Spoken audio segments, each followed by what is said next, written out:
Olha, talento. Amém. Agora começou a gravar. Glória a Deus, irmãos. Bom, boa noite a todos. Bom, para quem não sabe, meu nome é Hélio Pilvezan Filho, eu sou pastor aqui da igreja. Hoje é dia 27/8/2023 e agora são 18 horas e 30 minutos, um domingo frio, onde nós estamos no culto da família. Então, se você, porventura, desejar participar conosco, em tempo real, é só você ir lá no nosso site, www.igrejadeinterlagos.com.br, e lá você tem um botãozinho ao vivo. Nesses horários a gente vai estar aqui. Então você pode entrar em contato conosco, você pode deixar sua pergunta, uma mensagem. Lá tem um lugarzinho onde você pode fazer isso, tá ok? Fique à vontade, tá bom? Nós temos o nosso canal no YouTube, que é o Igreja de Interlagos. Todos os nossos cultos são gravados lá, nesse canal do YouTube. Você pode ver, sem problema nenhum. A gente só pede para que você dê seu joinha, faça um comentário, só para a gente ganhar alguma relevância. A gente agradece bastante. Temos também o Instagram e temos o Facebook, você pode nos acompanhar lá também, tá bom? Fique à vontade. E seja bem-vindo. Hoje eu vou falar sobre aflição. Eu já preguei isso anteriormente na igreja, já fiz esta pregação, mas hoje eu quero falar porque eu vi uma pequena mensagem no YouTube do pastor Cláudio. Pastor Cláudio, eu não me lembro agora o sobrenome dele, ele é do Rio de Janeiro, de uma igreja em Xerém. Não sei o nome dele, cabeça agora, né? Seria Cláudio Duarte? Exatamente, Cláudio Duarte. E aí ele falou uma coisa muito interessante, que aquilo lá me deixou assim um pouco preocupado. Ele falou assim, ele falou que a igreja vai entrar no seu melhor momento, que é a perseguição. Nós vamos ser perseguidos.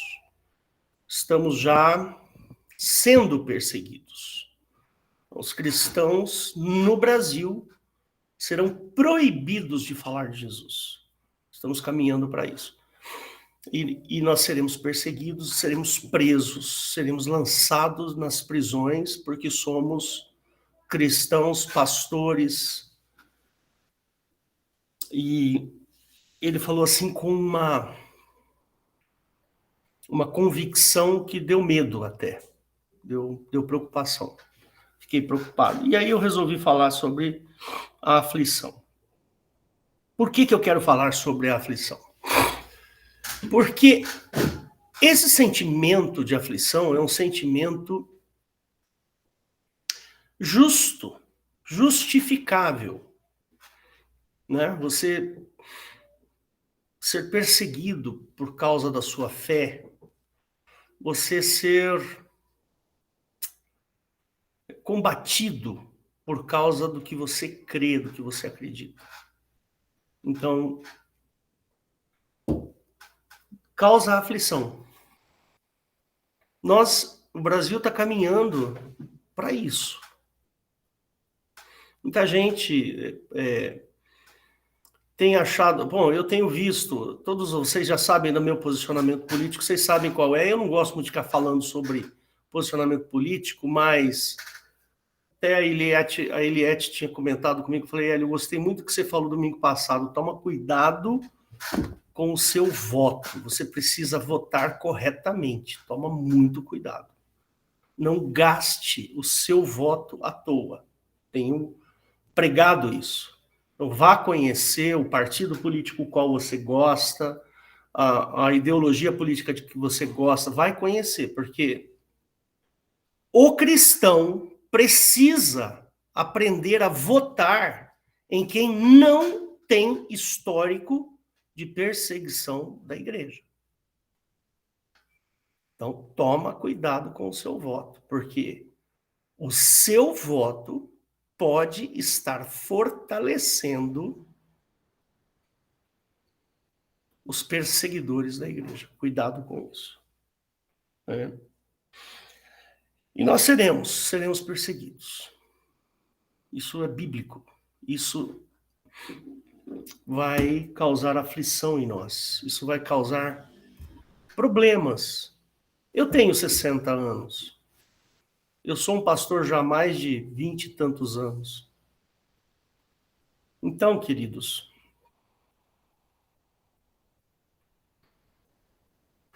não tenho uma expectativa de, vou viver mais 40 anos. Isso não vai acontecer. Gostaria, claro, né? Continuar vivo, bem, saudável, com a cabeça em ordem, por mais 40 anos seria ótimo, né? Mas não é o que vai acontecer, pela lógica normal, né? A minha sogra tem 88 anos, é uma benção, né? Então vai viver muito tempo, porque ela tem uma saúde de ferro. Dona Eva é um exemplo de saúde. Ela vai no médico, o médico fala que ela tem sangue de bebê. É muito legal isso, né? Eu gosto muito disso. Mas nós seremos perseguidos, irmãos. Seremos perseguidos. Os cristãos, vai chegar a nossa vez. Então nós temos que estar preparados para essa aflição, a aflição que vai ocorrer. Logo, logo, eles vão caçar a nossa voz. Vocês vão ver, isso vai acontecer. Já temos presos políticos no Brasil. O Brasil já é uma ditadura.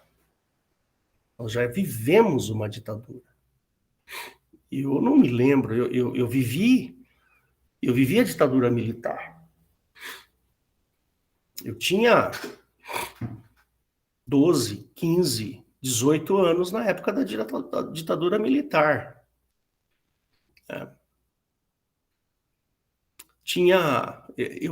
Eu morei em Londrina, teve um ano que eu morei em Londrina, eu sou paranaense, para quem não sabe, né? Eu morei lá em Londrina em 1980. A minha família era de Arapongas, uma cidadezinha pertinho de lá, e fui estudar, fazer cursinho pré-vestibular em Londrina, bem em 1980. E eu lembro que teve 2 bancas de jornais em Londrina que foram explodidas. Explodiram 2 bancas de jornais, porque vendiam jornais ditos, na época, subversivos, que era o Pasquim. Para quem não sabe, o Pasquim era um jornal de esquerda, subversivo, contra a ditadura militar e tudo mais. E agora, nós estamos vendo isso que está acontecendo. Tem alguns jornalistas, pelo menos eu conheço uns 3 ou 4, que estão proibidos de vir para o Brasil. Porque falam mesmo, o pessoal fala mal do governo, fala mal do STF, fala mal de todo mundo, e o pessoal proibiu essas pessoas, caçaram os passaportes. Quer dizer, você não pode mais dar a sua opinião. Não pode falar o que você pensa. Tem um monte de gente presa lá em Brasília que nem estava no momento da depredação. Preso político, isso tudo é político. O ordenamento jurídico brasileiro diz que cada pessoa tem que ter a individualização da sua pena. Os caras estão fazendo... eles estão fazendo isso coletivamente, uma coisa errada. Advogados não conseguem acessar os processos para saber do que estão sendo acusados para poder se armar de defesa. O contraditório está sendo proibido.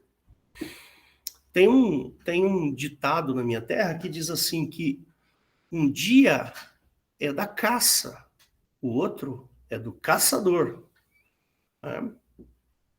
Então, tem muita gente achando bonito isso. Não, tem que caçar mesmo. Fulano tem que ser caçado. Fulano tem que ser proibido de vir para... Vai chegar a sua vez. Uma hora vai ser você que vai ser proibido de dar a sua opinião. Ou a gente tem uma lei para todo mundo, ou não tem uma lei. Então nós vivemos uma ditadura. E vai chegar a nossa vez como cristãos. Você está entendendo? Vai chegar a nossa vez como cristãos. E isso porque 48% da população evangélica brasileira, 48%, hein? Vota na esquerda.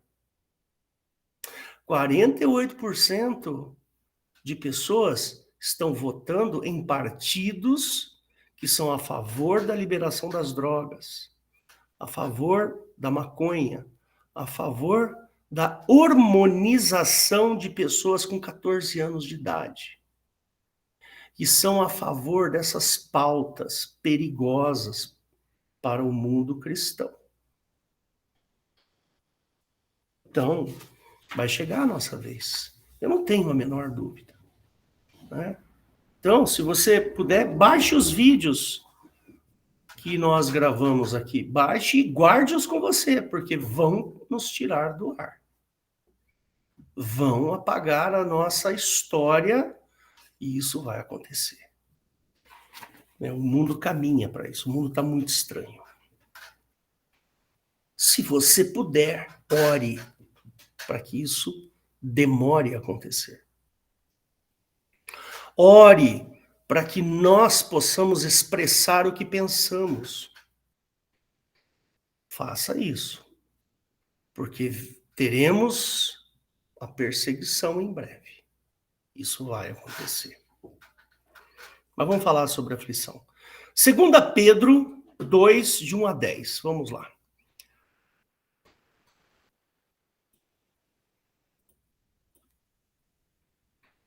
Segunda Pedro 2, de 1 a 10. Então está escrito assim. E também houve entre o povo falsos profetas, como entre vós haverá também falsos doutores, que introduzirão encobertamente heresias de perdição e negarão o Senhor que os resgatou, trazendo sobre si mesmos repentina perdição. E muitos seguirão as suas dissoluções, pelas quais será blasfemado o caminho da verdade. E por avareza farão de vós negócio com palavras fingidas, sobre as quais já de largo tempo não será tardia a sentença, e a sua perdição não dormita. Porque se Deus não perdoou aos anjos que pecaram, mas, havendo-os lançado no inferno, os entregou às cadeias da escuridão, ficando reservados para o juízo. E não perdoou o mundo antigo, mas guardou a Noé, pregoeiro da justiça, com mais 7 pessoas, ao trazer o dilúvio sobre o mundo dos ímpios. E condenou à destruição as cidades de Sodoma e Gomorra, reduzindo-as a cinza e pondo-as para exemplo aos que vivessem impiamente. E livrou o justo Ló, enfadado da vida dissoluta dos homens abomináveis, porque este justo, habitando entre eles, afligia todos os dias a sua alma justa, vendo e ouvindo sobre as suas obras injustas. Assim sabe o Senhor livrar da tentação os piedosos e reservar os injustos para o dia do juízo, para serem castigados, mas principalmente aqueles que, segundo a carne, andam em concupiscências de imundícia e desprezam as autoridades, atrevidos, obstinados, não receando blasfemar das dignidades. Tá bom até aí. Então, vamos falar sobre a aflição. A aflição é uma sensação de desesperança, promovida por alguma coisa ou alguma situação. Dá um exemplo, uma mãe fica aflita quando o filho tem febre, por exemplo. Nossa, eu lembro, quando minhas crianças eram pequenas,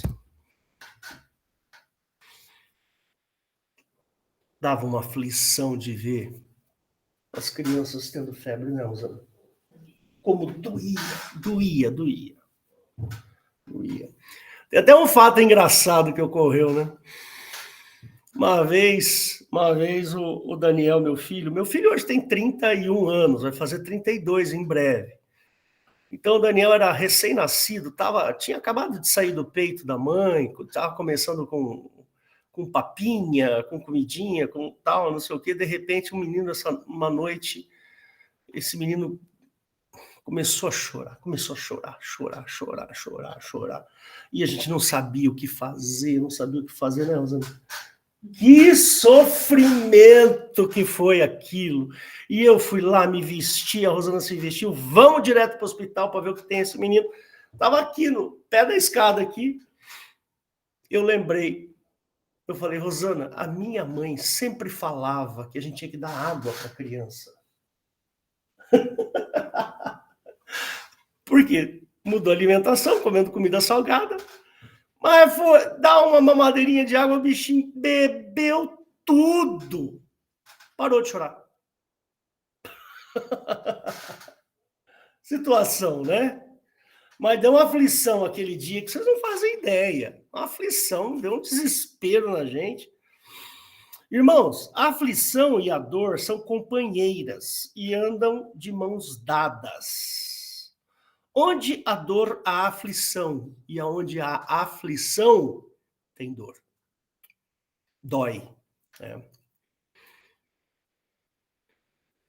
E a gente precisa se fortalecer no Espírito Santo para vencer o dia mau. Nós precisamos nos fortalecer todos os dias. Com oração, com leitura da palavra, com vida reta, com a busca do Espírito Santo. Todos os dias nós precisamos fazer isso. Todos os dias. Para que a gente resista no dia da aflição. Nós precisamos crescer na nossa convicção. Aqui, ó, na nossa cabeça, a gente precisa estar muito convicto, muito cheios de fé. A convicção tem que ser tal, mas tão forte, que no dia que nos perseguirem, se for nos cobrado a morte, nós morreremos por Cristo. Então não dá para ser meio convicto da obra de Cristo. Por isso que é fundamental frequentarmos a nossa igreja, amarmos a leitura da palavra, buscarmos todos os dias a presença do Espírito Santo, para que no dia da aflição a gente resista e não titubeie. A aflição pode ter algumas origens. Ela pode ser de origem externa, por exemplo, um acidente, uma demissão, uma doença, ou pode ser de origem interna, uma decisão mal tomada, por exemplo. Tomei uma decisão errada. Estávamos até conversando aqui na hora do almoço, né? A gente tem visto muitos casos de pessoas que tomaram a decisão de fazer a troca de sexo, se arrependeram e se suicidam. Por isso que a gente precisa estar muito alinhados com Deus para que as nossas decisões sejam boas, que a gente tome boas decisões. Vamos abrir lá em Marcos 10, 46 a 52.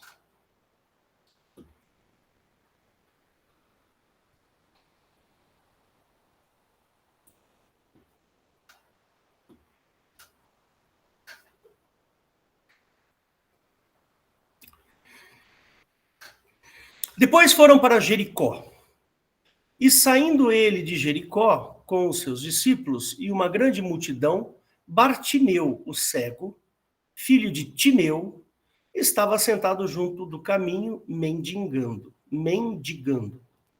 E ouvindo que era Jesus de Nazaré, começou a clamar e a dizer: Jesus, filho de Davi, tem misericórdia de mim.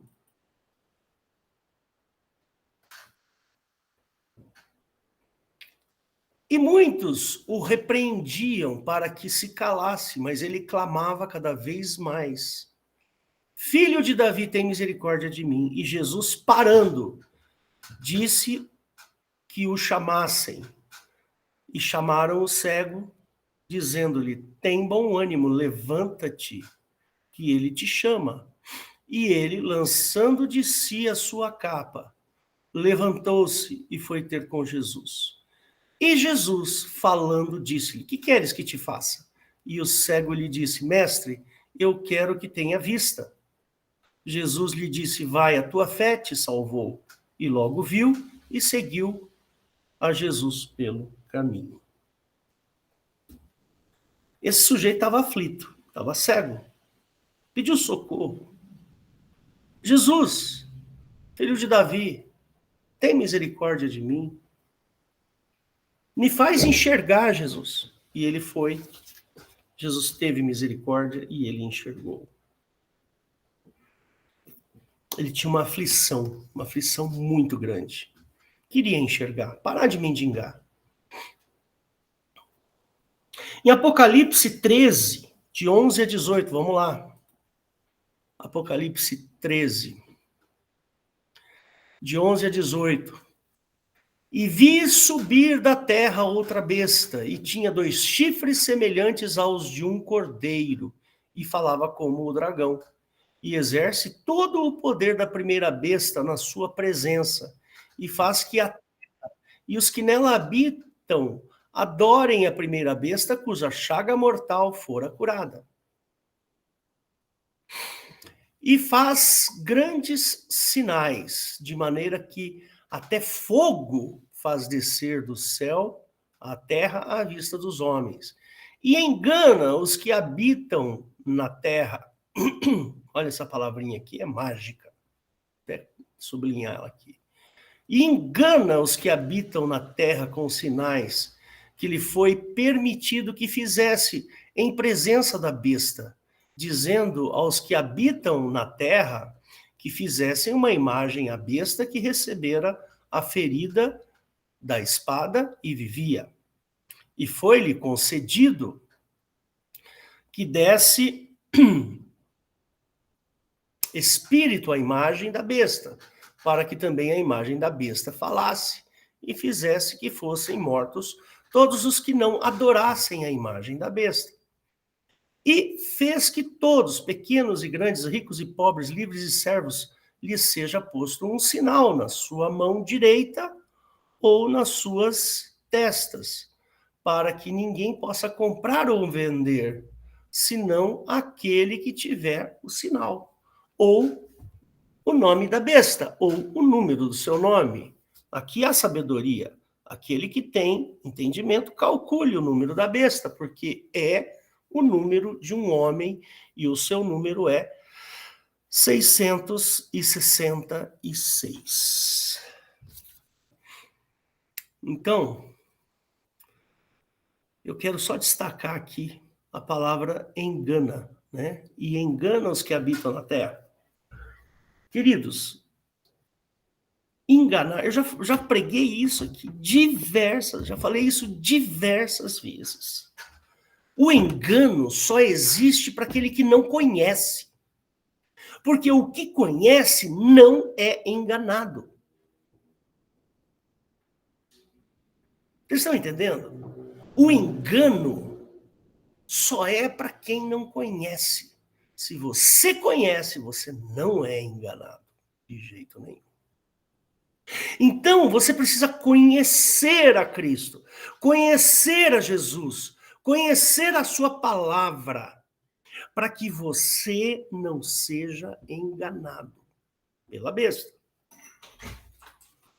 Esta é a questão. Este é o detalhe. Para quem não sabe, esse é o meu filho, minha nora.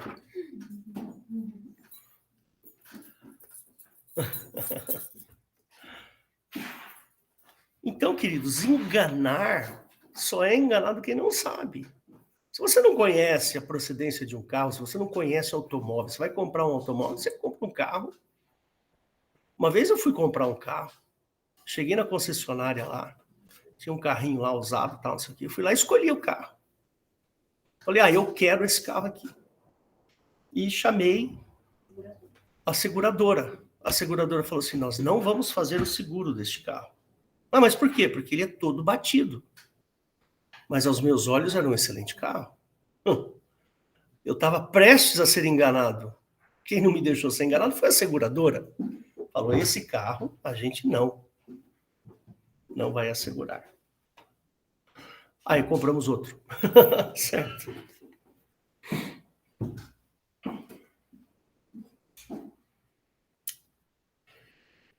Então, a Bíblia fala que nós passaremos por aflições, né?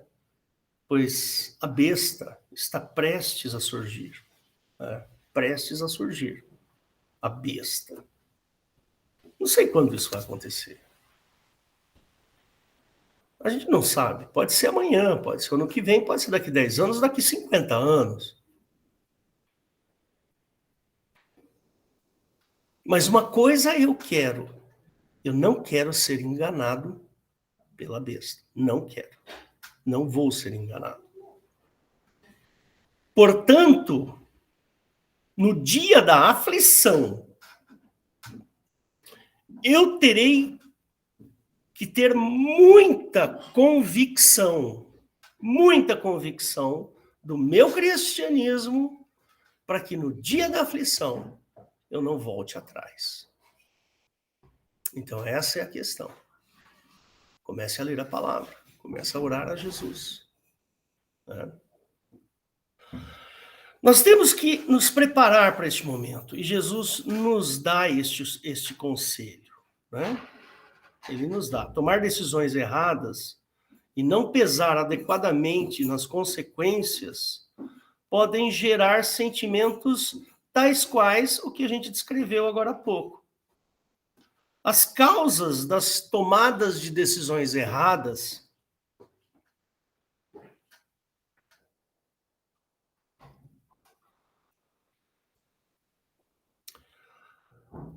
não são ponderadas. E elas podem ser diversas.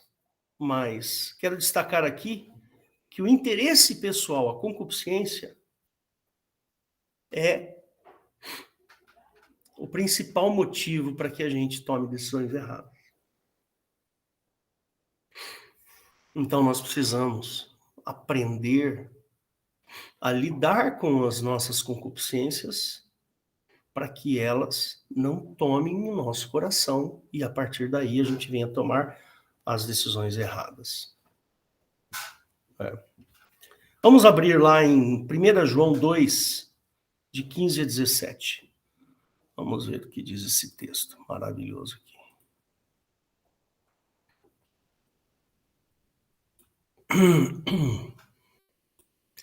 1 João 2, de 15 a 17. Ele fala assim, não ameis o mundo, nem o que no mundo há. Se alguém ama o mundo, o amor do Pai não está nele, porque tudo o que há no mundo, a concupiscência da carne, a concupiscência dos olhos, a soberba da vida, não é do Pai, mas do mundo. E o mundo passa e a sua concupiscência, mas aquele que faz a vontade de Deus permanece para sempre. O que eu quero dizer com esse texto? Eu quero dizer que nós, para não desejarmos o que há no mundo, nós precisamos conhecer a Cristo o máximo possível. Então, essa é um texto fundamental para que a gente possa entender o que significa conhecer a Cristo. Quando a gente conhece a Jesus e a gente anda com Cristo e a gente passa a nossa vida, gasta a nossa vida ao lado de Cristo, nós não seremos enganados.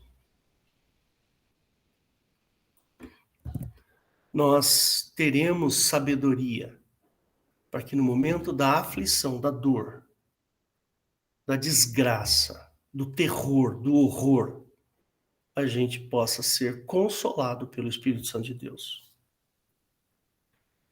Quando nós somos novos, gerados, é necessário se convencer de que o velho homem deve ser morto a qualquer custo. Então, você que já tem algum tempo com o Evangelho, não tem problema. Nós precisamos estar convictos, muito convictos, de que nós somos, que nós devemos desprezar o velho homem.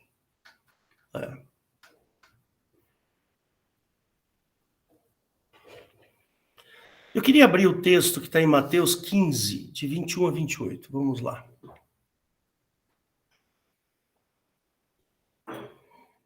Vamos ver, esse texto é maravilhoso. Mateus 15, de 21 a 28. E partindo Jesus dali, foi para as partes de Tiro e de Sidom. E eis que uma mulher cananeia, que saíra daquelas cercanias, clamou, dizendo: Senhor, filho de Davi, tem misericórdia de mim, que minha filha está miseravelmente endemoniada. Mas ele não lhe deu palavra. E os seus discípulos, chegando ao pé dele, rogaram-lhe, dizendo: despede-a, que vem gritando atrás de nós. E ele, respondendo, disse: não fui enviado senão as ovelhas perdidas da casa de Israel. Então chegou ela e adorou-o, dizendo: Senhor, socorre-me. Ele, porém, respondendo, disse: não é bom pegar no pão dos filhos e deitá-los aos cachorrinhos. E ela disse: sim, Senhor, mas também os cachorrinhos comem das migalhas que caem da mesa dos seus senhores. Então Jesus respondeu e disse-lhe: ó mulher, grande é a tua fé, seja isso feito para contigo, como tu desejas. E desde aquela hora sua filha ficou sã. Essa mulher, irmãos, ela estava numa aflição desgraçada, uma aflição medonha, porque a sua filha estava terrivelmente, miseravelmente endemoniada. E a mulher reconheceu. Então, a aflição dela era grande. Percebe? Que coisa terrível é você ver um filho endemoniado. Queridos, esse texto aqui me faz lembrar, deixa eu interromper aqui. Está sendo julgado lá no STF essa questão do porte ilegal, o porte legal de drogas. 60 gramas de maconha. Né? As pessoas poderão portar até 60 gramas de maconha para uso pessoal. E eu fui ler um pouquinho sobre isso. Queridos, a maconha, ela é a porta de entrada da esquizofrenia. O uso de drogas entorpecentes abre caminhos para a esquizofrenia. Você sabe o que é esquizofrenia? Esquizofrenia é loucura. Esquizofrenia é doideira, é loucura. A palavra esquizofrenia significa mente dividida. Então, a pessoa que é esquizofrênica, ela confunde aquilo que é imaginação e o que é realidade. Ela faz essa mistura. Percebe? Ela não consegue distinguir o que é e o que não é real.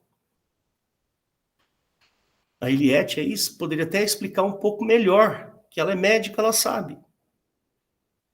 Mas provavelmente essa menina devia ser esquizofrênica. Por quê? Porque ela estava miseravelmente endemoniada, estava mal. E tem crente achando que tudo bem liberar maconha. Tem crente que ainda é a favor dessas coisas.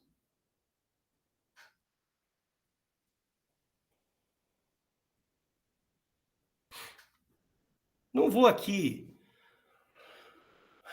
falar muito, mas, irmãos, se a gente concordar com essas coisas, irmãos, o que vai ser? Como é que você prega o evangelho para um esquizofrênico?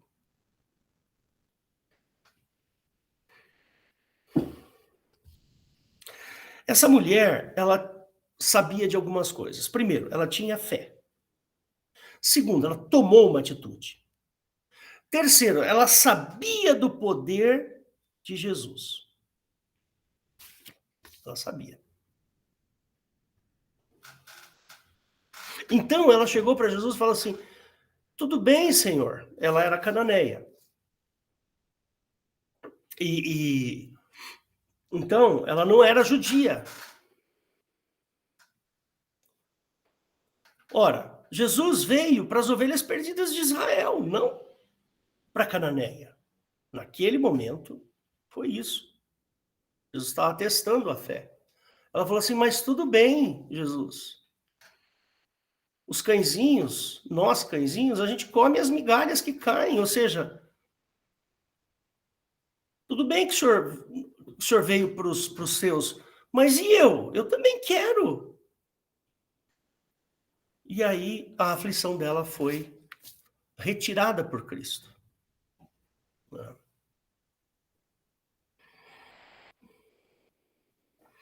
Então, irmãozinhos, nós precisamos tomar atitudes pessoais. Nós precisamos tomar decisões do que se refere às coisas do reino de Deus. Nós não podemos concordar com o mundo. Nós não podemos concordar com o que está aí fora. Os nossos princípios cristãos são inegociáveis. Nós não podemos negociar os nossos princípios. E 48% da população evangélica brasileira, percebe? Concorda com essas pautas.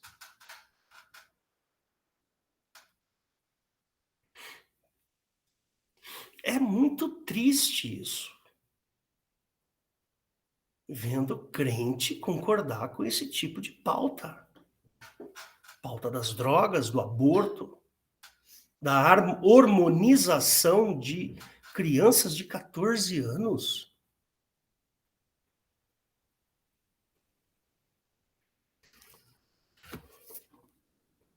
Não de uma maneira, sabe assim, recomendada pelo médico, olha, tal, a pessoa nasceu, tem uma disforia de gênero, etc, etc, etc, mas nós vivemos uma época complicada, precisamos tomar cuidado com o que a gente pensa. Toma cuidado com o que você pensa, o que você acha certo. Para mim, o que eu acho certo é o que está na Bíblia. O que está na Bíblia é o correto. O que diz o cristianismo é o correto, para mim é. Eu não negocio os meus valores, não negocio. Nem com pauta da direita, nem com pauta da esquerda. Os meus valores são meus.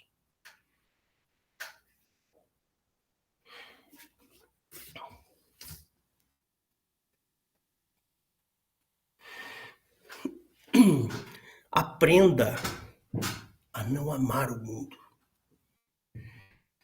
É um aprendizado. Aprenda a não amar o mundo. Se você ama o mundo, você corre o risco de que no dia da aflição você negue a Cristo. Percebe?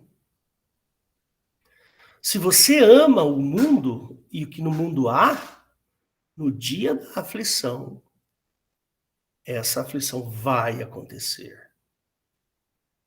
Nós negaremos a Cristo. Eu não quero negar a Cristo.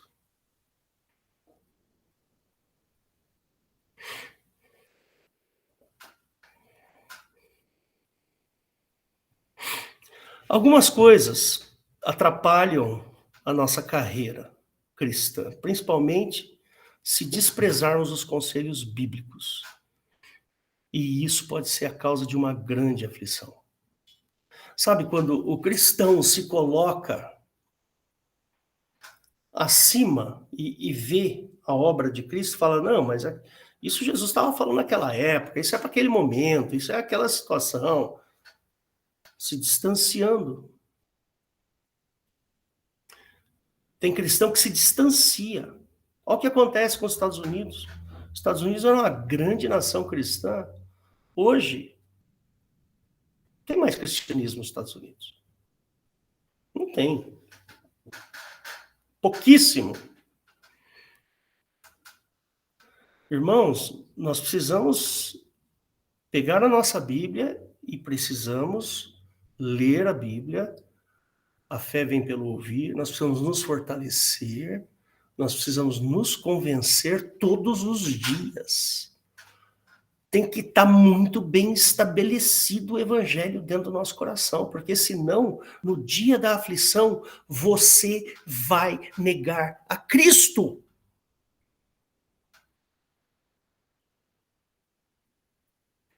Não negocie os seus princípios cristãos nas menores coisas. Não negocie nas menores. Porque é com as menores que a gente aprende a não negociar com as maiores.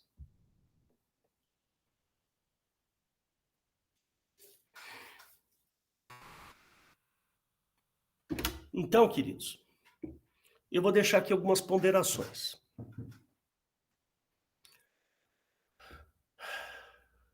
Nós nos tornamos mornos e religiosos. Impossível de compreender. Joga sua religiosidade no lixo. Tiago 1, 26, 27, vamos ver lá.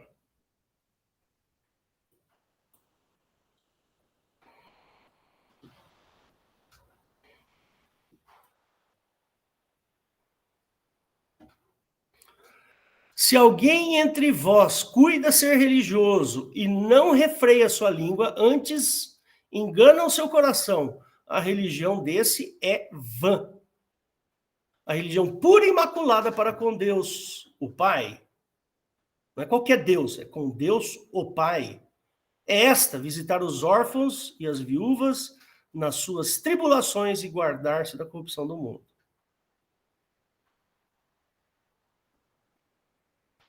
Nós precisamos tomar cuidado, irmãos, para não sermos superiores à obra de Cristo. Vou dar uma olhada aqui em João, capítulo 8, verso 37. Bem sei que sois descendência de Abraão, contudo procurais matar-me, porque a minha palavra não entra em vós. Ou seja, os judeus aqui, eles estavam acima da lei. Por que acima da lei? Porque eles queriam matá-lo. A Bíblia diz, lá no Velho Testamento, não matarás.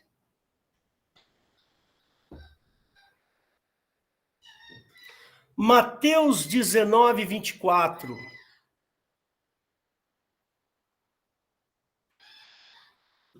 E outra vez vos digo que é mais fácil passar um camelo pelo fundo de uma agulha do que entrar um rico no reino de Deus. Sabe o que esse versículo me faz lembrar? Me faz lembrar o inferno de Dante, onde a pessoa tinha que levar uma moedinha, né, Rosana? Não é? Hã? Para quem que era? O atravessador, o barqueiro, né? Então o sujeito tinha que levar uma moedinha para dar para o barqueiro para poder atravessar o rio. Então tá aqui, ó. Vai ficar discutindo aqui se agulha, se agulha é uma porta, da não sei o quê, que tem um monte de história. Não, vamos ler o que está no literal aqui. É mais fácil passar um camelo, um monstro. O camelo é um monstro, é um gigante. Monstro no bom sentido, de tamanho. Pelo fundo de uma agulha, um buraco de uma agulha, do que um rico entrar no reino de Deus. Irmãos, e a gente aí preocupado com o dinheiro.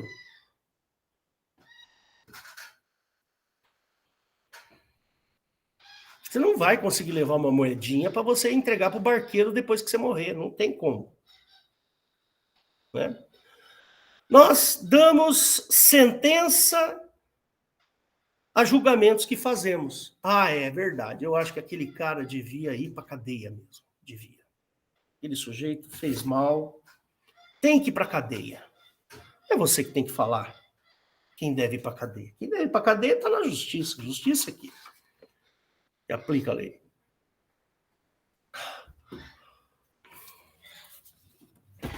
Irmãos, uma das coisas mais difíceis que tem no Evangelho, que Jesus fala assim, ama teu próximo como eu vos amei. Como é difícil isso. Nós não amamos o nosso próximo. Nós fazemos amizade com o mundo o tempo inteiro. Torte à direita. Nós criamos leis e fugimos da graça. Você quer ver? É só você achar que você precisa dar o dízimo para ir para o céu. Pronto, você criou uma lei. É que você precisa fazer tal coisa para você entrar no céu. Está errado esse pensamento. Eu vou abrir um verso aqui que eu vou te mostrar. Vou mostrar para você. Eu vou te mostrar aqui, ó.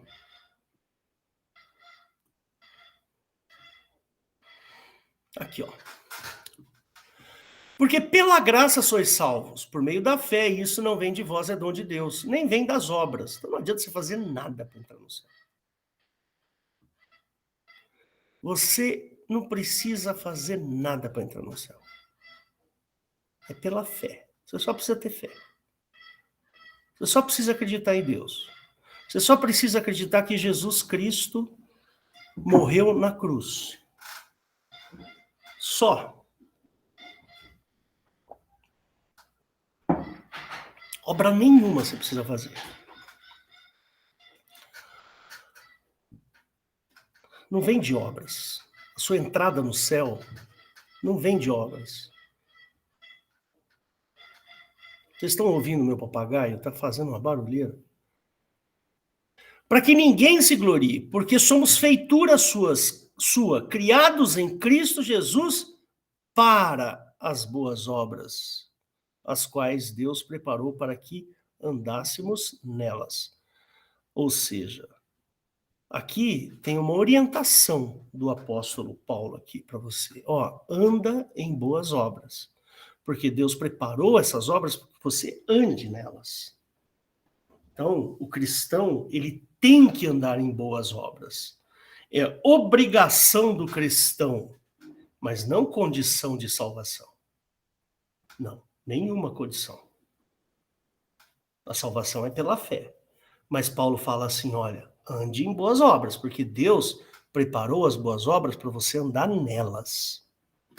Tá bom?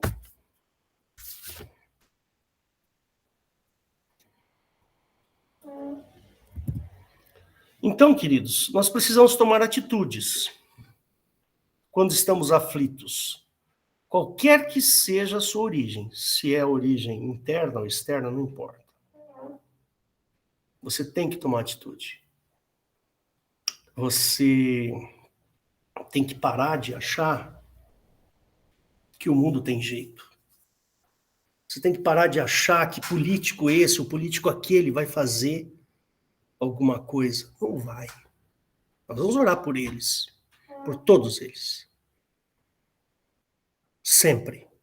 Porque a Bíblia nos orienta a fazer isso. Mas não pense você. Não pense você que fulano de tal, beltrano de tal vai fazer alguma coisa boa. O mundo não é bom, irmãos. Se o mundo fosse bom, Pedro não teria falado aquilo lá que ele falou. Não ameis o mundo. Nós temos que amar a palavra de Deus. Nós temos que amar a obra de Jesus. Nós temos que amar a Cristo todos os dias, nos lembrarmos de Jesus todos os dias. Nós precisamos viver um cristianismo genuíno. Nós temos que pagar o preço. Se você tiver que tomar prejuízo, tome prejuízo para manter a sua dignidade com Cristo. Percebe? É isso que nós temos que fazer. Nós não podemos negociar os nossos princípios com ideologia nenhuma. Nós temos que colocar na nossa frente como objetivo principal a vida cristã e amar a Cristo acima de qualquer coisa. E eu quero fazer uma oração por você agora. Fecha seus olhos. Senhor, obrigado, Pai, por esse momento tão bom na Tua presença, Jesus, que nós pudemos conhecer mais a Ti, conhecer mais a Tua palavra. Que o Senhor tem falado conosco, Pai. Esse dia da aflição vai chegar, Senhor, nós sabemos disso. Então, Deus, que a Tua igreja atente mais e mais para as Tuas coisas e se convença mais e mais da Tua obra, para que no dia da aflição a Tua igreja não te rejeite, Senhor, mas pague o preço e, se for necessário, com a vida, dando a sua vida. Se necessário levar uma bala na cabeça, um tiro, Senhor, nós precisamos estar convencidos para isso, Senhor. Nós te agradecemos por tudo que o Senhor tem nos dado, em nome de Jesus. Amém e amém. Pode parar a gravação, Walter.